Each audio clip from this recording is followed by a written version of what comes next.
नमस्कार दोस्तों, आज की इस वीडियो में हम जानेंगे कि पथरी में आपको क्या खाना चाहिए और क्या नहीं खाना चाहिए।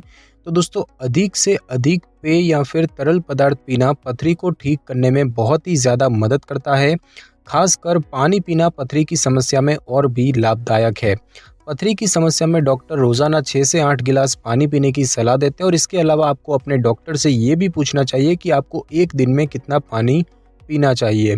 एक स्टडी के अनुसार अपने खाने पीने में परिवर्तन लाकर आप हाई बीपी की समस्या को ठीक कर सकते हैं और इसके साथ ही साथ डैश डाइट प्लान पथरी की खतरे को कम करने में मदद करता है। एक रिसर्च के अनुसार अधिक वजन होने से आपको पथरी होने की संभावना बढ़ जाती है और पथरी की समस्या में अपने डॉक्टर से आपको पता लगाना चाहिए कि पथरी में क्या खाना चाहिए और क्या नहीं खाना चाहिए, क्योंकि भोजन जो है वो पथरी को कम करने में अहम रोल निभाता है। इसके अलावा पथरी के परहेज के बारे में भी अपने डॉक्टर से पूछना चाहिए। दोस्तों, सबसे पहले तो हम यही जानेंगे कि पथरी में आपको क्या खाना चाहिए, क्या नहीं खाना चाहिए, किन से परहेज़ करना चाहिए। तो यदि आपको गुर्दे की पथरी की समस्या है तो आप अपने डॉक्टर से ज़रूर पता कीजिए कि आपको किस प्रकार के गुर्दे की पथरी है। जब एक बार पता चल जाता है कि आपको किस प्रकार की पथरी है तो आपके लिए बहुत सारी चीज़ें आसान हो जाती है। पथरी के प्रकार का पता चलने से आहार में आपको सोडियम, एनिमल प्रोटीन और ऑक्जेलेट की कितनी मात्रा शामिल करनी है, इसकी आसानी हो जाती है। तो किडनी स्टोन के 4 प्रकार होते हैं: calcium oxalate stone, calcium phosphate stone, uric acid stone और सिस्टीन स्टोन। इन 4 प्रकार के किडनी स्टोन के हिसाब से आपको अलग अलग खाने पीने पर ध्यान देना होगा और इसीलिए अपने किडनी विशेषज्ञ से पूछना होगा कि किस प्रकार के पथरी के लिए कौन सा आहार सही होगा। दोस्तों, सबसे पहले तो जानेंगे कि कैल्शियम ऑक्जेलेट स्टोन में आपको क्या खाना चाहिए और क्या नहीं खाना चाहिए। तो सबसे पहला है कि अधिक मात्रा में ऑक्जेलेट नहीं खाना चाहिए। यदि आपको कैल्शियम ऑक्जेलेट स्टोन्स हैं तो उन खाद्य पदार्थों को अपने आहार में शामिल न करें जो आपके पेशाब में ऑक्जेलेट की मात्रा को बढ़ाते हैं। कुछ ऐसे खाद्य पदार्थ हैं जो कि ऑक्जेलेट की मात्रा को बढ़ाते हैं, जैसे कि सूखे मेवे, मूंगफली, पालक, स्ट्रॉबेरी और विट ब्रेन। साथ ही साथ बहुत अधिक सोडियम न खाएं। जब आप अधिक मात्रा में नमक या सोडियम खाते हैं तो आपको गुर्दे की पथरी होने की संभावना बढ़ जाती है। सोडियम डिब्बाबंद खाद्य पदार्थ फास्ट फूड में अधिक मात्रा में मौजूद होता है और इसीलिए ऐसे खाद्य पदार्थों को न खाएं। इसके अलावा सोडियम मसालों और मीट में भी उपस्थित होता है। साथ ही साथ एनिमल प्रोटीन न खाएं। एनिमल प्रोटीन अधिक मात्रा में खाने से आपको गुर्दे की पथरी का खतरा अधिक रहता है और इसीलिए डॉक्टर पथरी में एनिमल प्रोटीन न खाने की सलाह देते हैं। कुछ ऐसे एनिमल प्रोटीन हैं जिसको बहुत कम मात्रा में खाएं या फिर न खाएं, जैसे कि लाल मांस, चिकन, सूअर का मांस और खास करके अंदरूनी अंग जैसे कि कलेजी या भेजा वगैरह, अंडा, मछली और घोंगा, दूध, पनीर और अन्य डेयरी प्रोडक्ट।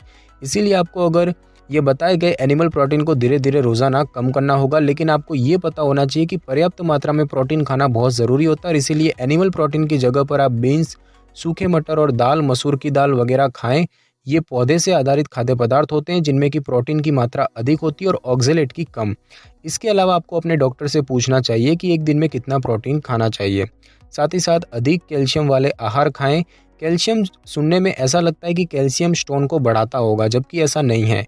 सही मात्रा में कैल्शियम लेने से ये पाचन मार्ग में ऐसे पदार्थों को रोकता है जिनकी वजह से पथरी होती है। तो आप अपने डॉक्टर से पूछें कि कैल्शियम की कितनी मात्रा आपको खाना चाहिए। इसके अलावा ऐसे खाद्य पदार्थों को खाना चाहिए जिनमें ऑक्जेलेट की मात्रा कम हो।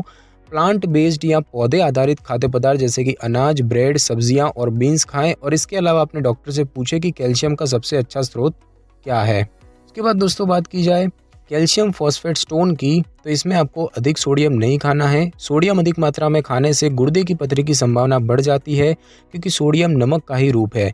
सोडियम डिब्बाबंद खाद्य पदार्थ फास्ट फूड, मीट और मसालों में अधिक मात्रा में मौजूद होता है और इसीलिए ऐसे खाद्य पदार्थों को न खाएं। इसके अलावा अपने डॉक्टर से पूछें कि एक दिन में आपको सोडियम की कितनी मात्रा खानी चाहिए। साथ ही साथ एनिमल प्रोटीन न खाएं। एनिमल प्रोटीन खाने से पथरी होने का खतरा बढ़ जाता है। तो हालांकि प्रोटीन खाना बंद नहीं करना, बल्कि इसको पर्याप्त मात्रा में खाना चाहिए। इसीलिए एनिमल प्रोटीन की जगह पर आप अन्य प्रोटीन युक्त खाद्य पदार्थों को खाना चाहिए, जैसे कि फलियां जैसे बीन्स, सूखे मटर, दाल और मूंगफली, सोया फूड जैसे कि सोया मिल्क, सोया नट बटर और टोफू वगैरह, सूखे मेवे जैसे कि बादाम, बादाम बटर, काजू, काजू बटर, अखरोट और पिस्ता वगैरह। साथ ही साथ सूरजमुखी के बीज। और अपने डॉक्टर से पूछे कि आपको एक दिन में कितना प्रोटीन खाना चाहिए और साथ ही साथ पर्याप्त मात्रा में कैल्शियम युक्त आहार खाएं।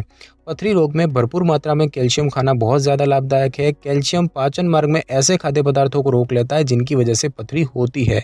तो अपने डॉक्टर से पूछें कि फॉस्फेट स्टोन से बचाव और हड्डियों को मजबूत बनाने के लिए कैल्शियम की कितनी मात्रा खानी चाहिए।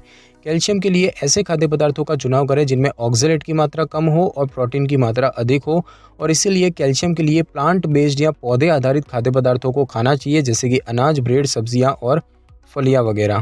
के बाद दोस्तों बात की जाए यूरिक एसिड स्टोन्स की, कि इनमें आपको क्या खाना चाहिए और क्या नहीं खाना चाहिए। तो इनमें आपको एनिमल प्रोटीन नहीं खाना चाहिए और साथ ही साथ आपको प्लांट बेस्ड प्रोटीन खाना चाहिए, यानी कि एनिमल प्रोटीन की जगह पर आप प्लांट बेस्ड या पौधों से प्राप्त होने वाले प्रोटीन को खा सकते हैं, जैसा कि हमने आगे बताया है। और उसके बाद दोस्तों बात की जाए सिस्टीन स्टोन की, कि इनमें आपको क्या खाना चाहिए, क्या नहीं खाना चाहिए। तो सबसे पहले तो यही है कि अधिक सोडियम नहीं खाना चाहिए। एक वयस्क आदमी को एक दिन में 2.3 ग्राम से अधिक सोडियम नहीं खाना चाहिए। यदि आपको कैल्शियम ऑक्जेलेट या कैल्शियम फॉस्फेट स्टोन है और इन्हें ठीक करने के लिए आप दवाइयाँ खा रहे हैं, तो दवाइयों के साथ साथ आपको कुछ बातों का भी ध्यान रखना चाहिए, जैसे कि कुछ बातों को ध्यान में रखकर आप सोडियम की खपत की मात्रा को कम कर सकते हैं। खाद्य पदार्थों में सोडियम की मात्रा का पता लगाएं। अगर किसी खाद्य पदार्थ में सोडियम की मात्रा 5% है, इसका मतलब उस खाद्य पदार्थ में सोडियम की मात्रा कम है, और यदि किसी खाद्य पदार्थ में सोडियम की मात्रा 20% है, इसका मतलब उसमें सोडियम की मात्रा बहुत अधिक है, और इसीलिए इस बात का ध्यान रखें। रोज़ाना आप सोडियम की कितनी मात्रा खा रहे हैं, इसे नियमित रूप से अपने फूड डायरी में लिखें, और अपने आहार में सोडियम वाले खाद्य पदार्थों की पहचान करें, उन्हें न खाएं। प्रोसेस्ड फूड और फास्ट फूड न खाएं। इसके अलावा डिब्बाबंद सूप, सब्जियां और मीट भी न खाएं। साथ ही साथ अधिक पानी पिए और नमक रहित चीज़ों को खाएं। अधिक से अधिक पेय पदार्थ पीना पथरी को ठीक करने का सबसे अच्छा तरीका है। पेय पदार्थ में खासकर अधिक पानी पीना भी लाभदायक है। सिस्टीन स्टोन को ठीक करने के लिए आप अपने लाइफस्टाइल में परिवर्तन लाना बहुत महत्वपूर्ण होता है। इसके अलावा अपने डॉक्टर से पूछें कि आपको दिन भर में कितना तरल पेय पीना चाहिए। उसके बाद दोस्तों बात की जाए सेब, नींबू, संतरे का एक मिश्रित जूस की, तो दोस्तों सेब गुर्दे की पथरी को बढ़ने से रोकने में मदद करता है, क्योंकि इसमें सेब सिरका अच्छी मात्रा में होता है। संतरे का जूस रोज पीने से गुर्दे में होने वाली बीमारी और गुर्दे की पथरी की दिक्कतों से निजात दिलाता है, और अजवाइन से गुर्दे की पथरी को ठीक किया जा सकता है। नींबू में पथरी को घोलने की शक्ति होती है। तो बात की जाए कि सेब, नींबू, संतरे के मिश्रित जूस बनाने की क्या सामग्री है, तो आपको चाहिए 2 सेब, 8 डंठल अजवाइन, 1 नींबू और 1 संतरा। इसे कैसे बनाएंगे, तो सब पहले तो सेब और अजवाइन को धो लें, और अब सेब, अजवाइन और संतरे को जूसर में डालकर जूस निकाल लें, और अब जूस को किसी साफ गिलास में निकाल लें और नींबू का रस मिला लें, और अब आप इसके स्वाद का आनंद ले सकते हैं, और ये आपको गुर्दे की पथरी में मदद करेगा। उसके बाद दोस्तों बात की जाए कच्चे नारियल, आड़ू और संतरे के मिश्रित जूस की, तो नारियल में गुर्दे की पथरी को मूत्र मार्ग से बाहर निकालने की क्षमता होती है। संतरे का जूस गुर्दे में होने वाली बीमारी और गुर्दे की पथरी की दिक्कतों से निजात दिलाता है।